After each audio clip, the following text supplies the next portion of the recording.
Hello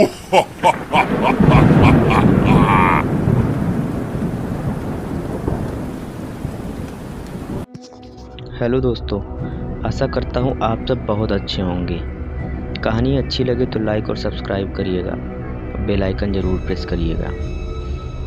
यह कहानी इस वक्त की नहीं है, यह कहानी लगभग 1960-1940 के बीच की कहानी है, जब लोग दिन की हवा छाया और रात को अनजाने भूत प्रेत के डर से सहमे रहते थे। जब सभी बीमारी व हानि को अशुभ शक्ति से जोड़ा जाता था। यह उस वक्त की कहानी है। यह भाद्रपद महीना अगस्त सितंबर है। विजयकांत नाम का एक आदमी पिछले 1 घंटे से चलता ही जा रहा है। वर्धमान से दोपहर में जब वह रेलगाड़ी में बैठा, उस वक्त सूर्य की तरफ रवाना हो रहा था। यानी उस वक्त सूर्य पश्चिम की तरफ रवाना हो रहा था। रेलगाड़ी जब बोलपुर स्टेशन में पहुंचा, तब सूर्य देव अपनी लालिमा को आसमान में बिखेर कर खुद गायब हो गए थे। स्टेशन से बाहर निकलकर विजयकांत ने सबसे पहले कुछ खा लेने का समझा। आज दोपहर से खाने के लिए ज़्यादा कुछ मिला नहीं और रात को मिलने की ऐसी आशा कोई नहीं है, क्योंकि सही पते तक पहुंचने में कितना समय लगेगा उसे अब भी नहीं पता। यहाँ आने का कार्यक्रम सुबह का था, लेकिन एक ज़रूरी काम में उलझकर आने में देरी हो गई। स्टेशन से बाहर 2-3 दुकानें दिखाई दिया। बहुत सोच कर वह एक झोपड़ी जैसे दिखने वाली दुकान के अंदर गया। आसपास के सभी दुकान ऐसे ही हैं, लेकिन उनमें से यह दुकान नया और साफ सुथरा दिखाई दिया।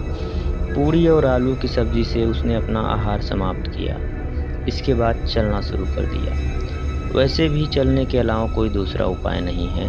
उसका गंतव्य कंकालीतला के पास ही एक ब्राह्मण घर तक है। अगर दिन होता तो कुछ बैलगाड़ी दिखाई देते, लेकिन शाम के वक्त 2-4 घर लौट लोगों के अलावा और रास्ता लगभग सुनसान है। लगभग 10 किलोमीटर तक पैदल जाना है, इसलिए देरी करने से कोई लाभ नहीं। देवी तारा को शरण करने उसने चलना शुरू कर दिया। चारों तरफ हरियाली ही हरियाली देखकर पहले अच्छा ही लग रहा था। कुछ दूरी के फासले पर छोटे छोटे घर हैं, उसमें से ज़्यादातर झोपड़ी ही है। देखते ही देखते दिन की रोशनी एक समय बंद हो गई। वह आदमी बस्तियों को बहुत देर पीछे ही छोड़ आया था। इस समय शाम के वक्त भी वातावरण कुछ ज़्यादा ही उमस से भरा है। विजयकांत बीच बीच में ही अपने पॉकेट से रुमाल को निकालकर गले के पसीने को पोंछ रहा है। बहुत देर पहले ही शाम बीत चुकी है, इसलिए वह कहाँ तक पहुँच गया है उसे समझ में नहीं आ रहा है। साथ में घड़ी भी नहीं है। इस जगह पर वह पहली बार आ रहा है, इसलिए रास्ता भी पहचानने में दिक्कत हो रही है। कुछ देर पहले तक रास्ते में जो भी मिलता उससे सही दिशा मालूम हो जाती, लेकिन अंतिम आदमी को उसने लगभग आधे घंटे पहले देखा था। वह आदमी रास्ते के पास वाले तालाब से नहाकर घर लौट रहा था। विजयकांत ने जब उससे अपने गंतव्य के बारे में पूछा तो उसने बताया कि देवी मंदिर के पास पहुंचने में अभी लगभग आधा घंटा और लगेगा। यह रास्ता कुछ दूर तक सीधा जाने के बाद दाहिनी तरफ मुड़ गया है। उसी तरफ सीधा चलने पर मंदिर के पास पहुंचा जा सकता है। वहां से आगे जाने का रास्ता उसे किसी से पूछना। फिर विजयकांत द्वारा उस आदमी को रास्ता पूछकर आगे बढ़ते ही आदमी ने पीछे से प्रश्न किया, बाबूजी क्या आप शहर से आए हैं? विजयकांत द्वारा हाँ बोलते ही वह फिर बोला, थोड़ा जल्दी से पैर चलाकर आगे बढ़िए, क्योंकि आज रास्ता बहुत सुनसान है। क्यों? आज अमावस है। आज क्या कोई निकलता है? जाइए, थोड़ा जल्दी जाइए, और वैसे भी देवी माता के पास जा रहे हैं तो डर कैसा? डर क्यों लगेगा? विजयकांत ने आश्चर्य से होकर बोला, नहीं कुछ नहीं, आज अमावस है इसलिए आसपास थोड़ा अंधेरा है, इसलिए सावधान कर रहा था। अमावस्या? आज भाद्रपद महीने का अमावस्या है। हाँ बाबूजी, आदमी ने बोला। भाद्रपद महीने की अमावस्या मतलब आज तो कुछ ग्रहणी अमावस्या है। यह तो बहुत ही भयानक होता है। विजयकांत ने मन ही मन सोचा कि निकलने से पहले उसने इस पर ध्यान ही नहीं दिया। बहुत बड़ी गलती हो गई, लेकिन अब जल्द से जल्द उसे अपने गंतव्य तक पहुंचना होगा। विजयकांत ने सामने की तरफ देखा। चारों तरफ गहरा काला अंधेरा है। 2 कदम दूर भी ठीक से कुछ दिखाई नहीं दे रहा है। वह सोचने लगा कि अब तक चल रहा था, लेकिन इतना अंधेरा है, इस पर ध्यान ही नहीं दिया। कुछ देर रुककर विजयकांत ने सामने ध्यान से देखा और फिर चलना शुरू कर दिया। चलते वक्त उसने ऐसा महसूस हो रहा था कि एक घना काला अंधेरा किसी पत्थर की तरह उसके रास्ते को रोक रहा है। फिर भी वक्त उसके शरीर को धक्का लगाकर उसके सारे चोट पहुंचाएगा। डर से उसने अपने आगोश में भरना शुरू कर दिया। उसने किसी अंधे की तरह अपने दोनों हाथों को सामने की तरफ फैला दिया, जिससे हाथ पहले ही किसी अवयव को स्पर्श कर सके।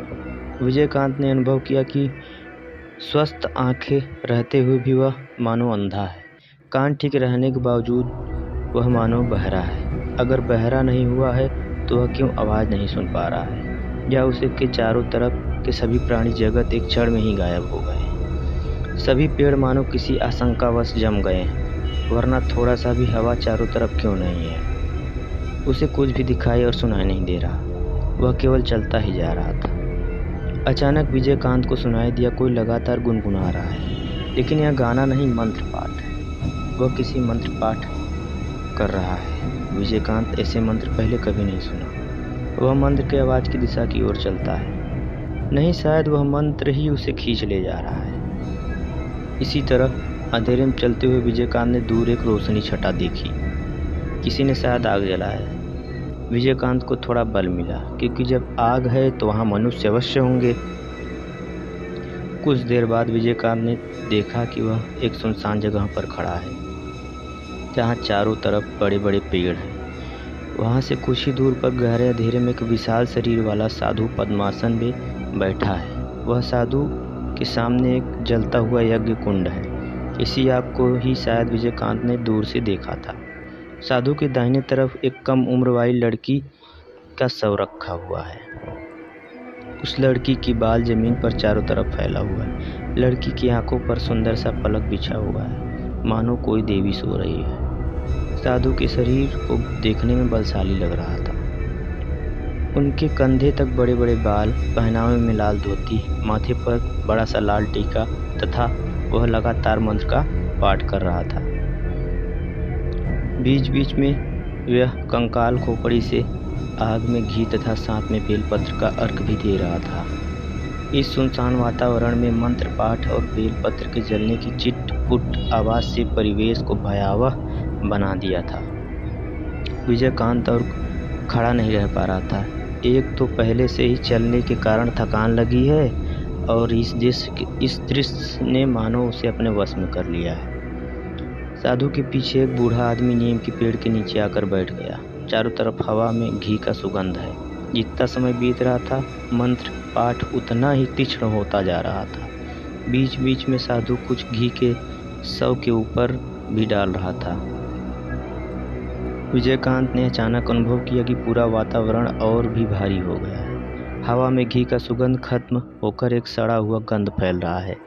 कुछ हो गया, फिर कुछ होने वाला है। विजयकांत डरते हुए साधु के क्रियाकलापों को देखता रहा। विजयकांत ने एक बार सोचा कि यहाँ से भाग जाया जाए, लेकिन उसका पैर मानो मिट्टी में धंस गया है। उसका पूरा शरीर भारी हो गया है और आंख धीरे धीरे बंद हो रही है। उसने अपने मन को यह कहकर सांत्वना दिया कि चलो, यहाँ पर आदमी तो है, शायद वह कोई तांत्रिक व कपालिक है या शव साधना कर रहा है, लेकिन साधु भी तो एक मनुष्य ही है। थक जाने के कारण विजयकांत के दोनों आंख बंद हो रहे थे। शायद वह बैठे बैठे कुछ देर सो भी गया था। अचानक लाश के सड़ने जैसी गंध नाक में जाते ही वह जाग गया। उसकी नज़र साधु की तरफ गई और नज़ारा देखकर कांप गया। साधु के शरीर में धीरे धीरे बदलाव हो रहे थे। साधु का सफ़ेद शरीर धीरे धीरे काले रंग में परिवर्तित हो रहा था। कुछ ही देर में एक सुंदर सा शरीर इतना कुरूप और भद्दा हो गया कि देखकर उल्टी आ जाए। वह किसी बाण की तरह मंत्र पढ़ रहा था। यह किसी वस्तु का मंत्र है जिससे ऐसा परिवर्तन होता है। विजयकांत आतंक व उत्तेजना से खड़ा हो गया। उसकी नज़र लड़की की शव पर पड़ी। लड़की का शव थोड़ा थोड़ा हिल डुल रहा था। विजयकांत अपने आतंकित आंखों के पलकों को झपकाना भी भूल गया। इसी वक्त अचानक चारों तरफ आंधी जैसे हवा चलने लगी, लेकिन विजयकांत ने ऊपर देखा तो पेड़ पौधे एकदम शांत हैं। तो फिर यह आंधी और हवा क्या है? क्या यह कोई माया रूपी आंधी है जिससे पेड़ का एक भी पत्ता नहीं हिल रहा है? तो साधु क्या कोई साधना कर रहा है? कहीं यह कोई निम्न प्रकार का साधना तो नहीं है? इसी वक्त फिर विजयकांत की नज़रें लड़की के शव पर गई। लेकिन यह क्या हो रहा है? शव तो धीरे धीरे उठकर बैठ रही है। मंत्र पढ़ने के बीच में साधु उस लड़की के कान में बोल रहे थे, आओ आओ आओ देवी लक्ष्मी आओ। कुछ देर ऐसे ही बीता। फिर अचानक उस लड़की का शव धीरे धीरे अपने पैरों पर खड़ी होने लगी। वह सुंदर लड़की अब वहाँ नहीं है। वहाँ पर खड़ी एक प्रकृत शरीर है, जिसके शरीर का रंग काला, लाल आंखें, लपलपाती जीभ और उसकी उदर भरी सी है। साधु हंसते हुए चिल्लाकर बोला, आ गई तुम देवी, आ गई। मैं कर दिखाया, मेरी साधना सिद्ध हुई। ठीक उसी वक्त इस भयानक पिशाचिनी रूप को देखकर डर के कारण विजयकांत के मुंह से एक आवाज़ निकल गई। तुरंत ही वह भयानक मूर्ति लड़की के स्वरूप में परिवर्तित हो गई। साधु चिल्लाते व गुस्से से हाहाकार करते हुए बोला, कौन कौन है तू? किसने मेरी साधना में बाधा डाला है? साधु अपने आसन से उठने लगा। विजयकांत ने ऊपर आते खतरे को देखकर डर से सामने बिना देखे ही आगे की तरफ पूरी ताकत से भागने लगा। पानी, कीचड़, ईंट, पत्थर के ऊपर से वह न जाने कहाँ भाग रहा था। भागते भागते वह एक जगह बेहोश होकर गिर पड़ा। आगे की कहानी दोस्तों अगले भाग में।